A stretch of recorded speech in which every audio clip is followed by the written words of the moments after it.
Good morning everyone. आप सबका एक बार फिर से मेरा चैनल साइन टू क्लासेस में आपका स्वागत है। आज आप लोग के बीच में फिर से नई वीडियो लेके आए हुए हैं। मॉडल सेट का ये फोर्थ पार्ट है। फर्स्ट, सेकंड और थर्ड पार्ट में मैंने ऑब्जेक्टिव और शॉर्ट आंसर का वीडियो बना चुका हूं। आप उसको पहले अगर नहीं देखे तो पहले उस वीडियो को देख के आए, उसके बाद इस वीडियो को देखे। क्वेश्चन नंबर 35 का रहा है, given a uniform electric field E equal to 5 × 10⁻³ I newton per coulomb, find the flux of this field through a square of side 10 cm whose plane is parallel to the yz plane।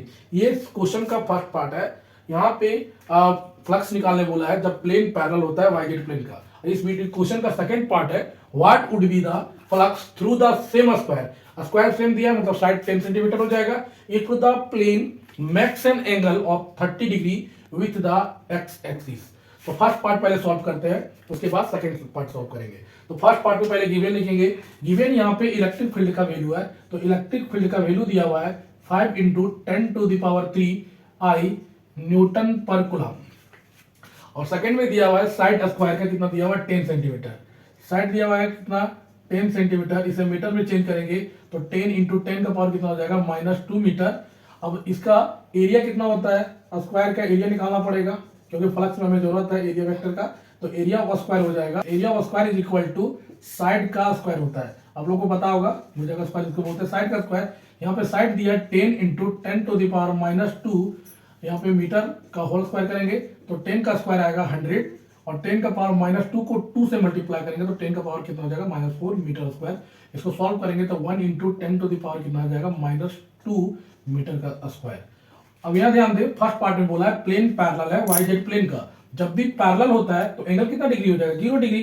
तो यहाँ पे flux बराबर होता है E.ds मतलब electric field and area vector.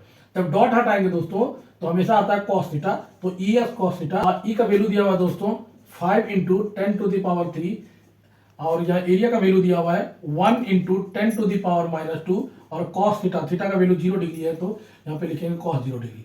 5 को 1 से multiply करेंगे तो 5 आएगा। 10 का पावर यहाँ पे 3 है, यहाँ पे पावर -2 है और cos 0 का वैल्यू कितना होता है 1। तो 5 × 10 का पावर -3 को 2 से घटाएंगे तो कितना आएगा 10 का पावर 1 × 1। जब मल्टीप्लाई करेंगे दोनों को तो यहाँ पे 50 और फ्लक्स का यूनिट होता है न्यूटन मीटर स्क्वायर पर कूलम। अब आता है सेकंड पार्ट में। सेकंड पार्ट में बोला है कि plane makes angle 30 degree with x axis.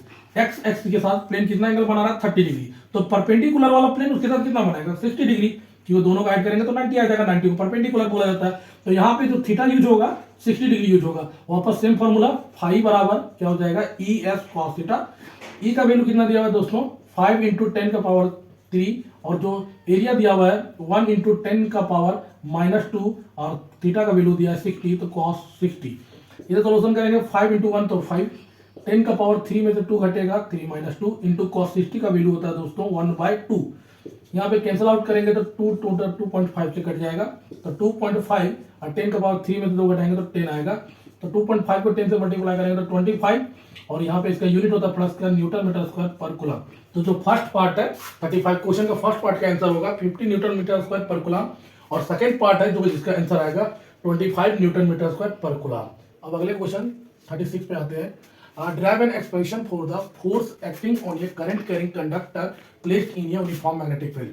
एक करंट कैरिंग कंडक्टर है, उसको यूनिफॉर्म मैग्नेटिक फील्ड में रखेंगे तो उसका क्या फोर्स एक्सपीरियंस होगा वो चीज बताना है यहाँ पे। तो इसके लिए हमें मैग्नेटिक फील्ड लेना पड़ेगा। देखिए ध्यान से, इधर ये मैग्नेटिक फील्ड का नोटेशन है, यहाँ पे ध्यान दे। मैग्नेटिक फील्ड है, अगर मैग्नेटिक फील्ड के बीच का लाइन दोनों इक्वल रहे तो उसको बोलते हैं यूनिफॉर्म मैग्नेटिक फील्ड। ये मैग्नेटिक फील्ड है, मैग्नेटिक फील्ड के लाइन के बीच का गैप अगर इक्वल है तो ये कहलाते हैं यूनिफॉर्म मैग्नेटिक फील्ड। अब इसका नोटेशन होता है बी। इसमें क्या प्लेस करना है करंट कैरिंग कंडक्टर को। तो इसे प्लेस करते हैं करंट कैरिंग कंडक्टर को।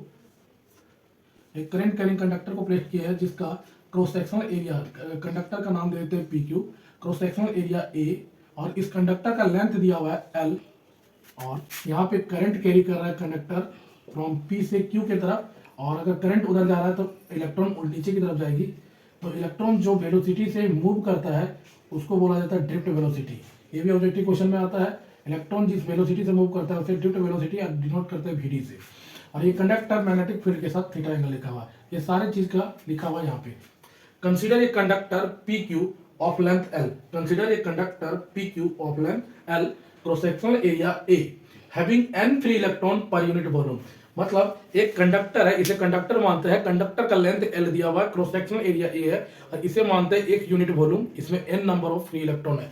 अब ये कंडक्टर को कहां पे रखा गया है? यूनिफॉर्म मैग्नेटिक फील्ड में। तो consider a conductor PQ of length L, cross sectional area A having n free electron per unit volume and carrying current I from P to Q। It is placed, कहां placed है? Uniform magnetic field, कितने angle से? At an angle theta.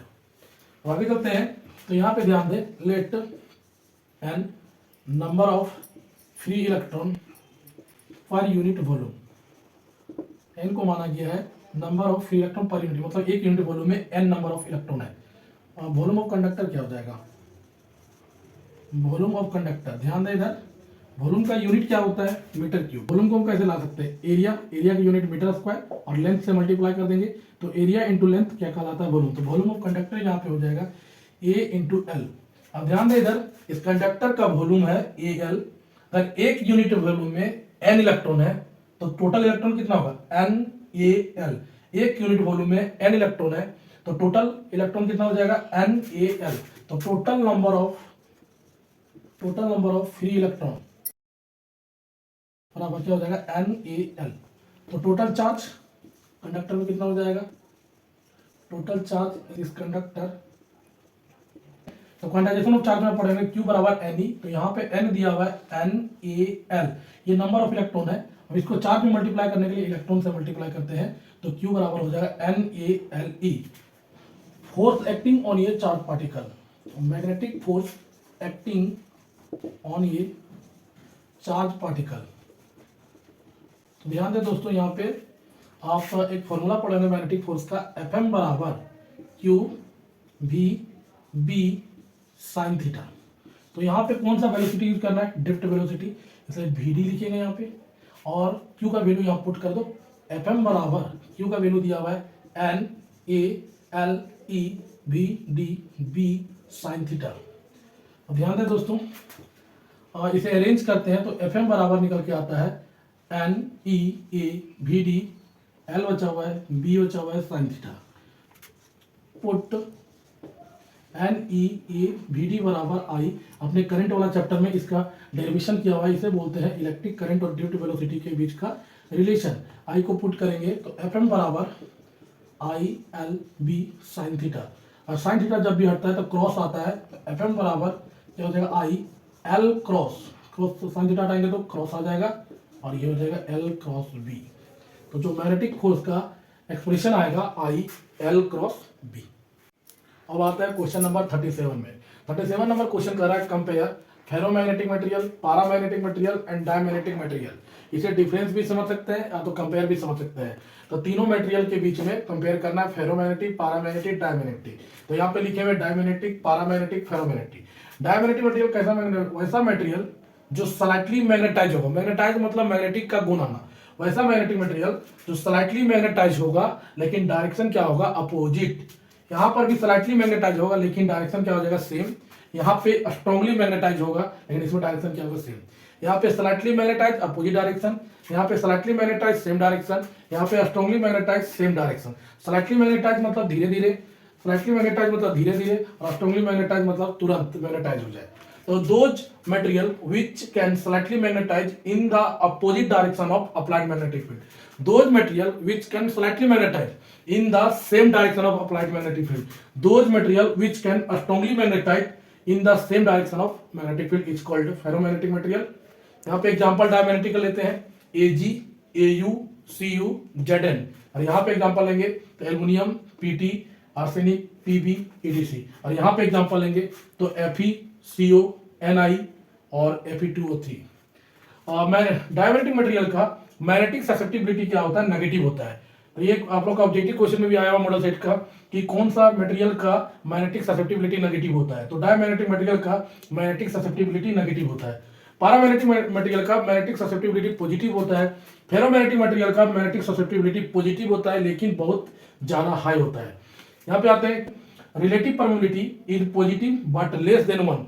Relative permeability diamagnetic material का positive होता है लेकिन less than 1 होता है। रिलेटिव परमेबिलिटी पारामैग्नेटिक मटेरियल का पॉजिटिव होता है लेकिन बट मोर देन 1 होता है। रिलेटिव परमेबिलिटी फेरोमैग्नेटिक मटेरियल का बहुत ज्यादा हाई होता है। यहाँ पे आते हैं, इस मटेरियल डायमैग्नेटिक मटेरियल रिपेल किया जाता है मैग्नेट के द्वारा, पैरामैग्नेटिक मटेरियल अट्रैक्ट किया जाता है मैग्नेट के द्वारा, और फेरोमैग्नेटिक मटेरियल को स्ट्रांगली अट्रैक्ट किया जाता है। ये रिपेल किया जाता है, ये अट्रैक्ट किया जाता है, ये स्ट्रांगली अट्रैक्ट किया जाता है। आगे चलते हैं 5 number, they move from stronger to weaker magnetic field. Diamagnetic material move करता है stronger to weaker magnetic field, paramagnetic material move करेगा वीकर टू स्ट्रॉन्गर। यहाँ पे वीकर स्ट्रॉन्गर टू वीकर है, यहाँ पे वीकर टू स्ट्रॉन्गर है, और यहाँ पे वीकर टू स्ट्रॉन्गर होगा लेकिन रैपिडली हो जाएगा। थैंक यू दोस्तों, अगर मेरी वीडियो अच्छे लग रही होगी तो वीडियो को लाइक करें, चैनल को सब्सक्राइब करें एंड वीडियो को शेयर करें। अगर आपको कोई भी डाउट है तो मेरे कमेंट बॉक्स में कमेंट करके आप हमसे क्वेश्चन पूछ सकते हैं, इसका जवाब देने के लिए हम रेडी रहेंगे। Thank you.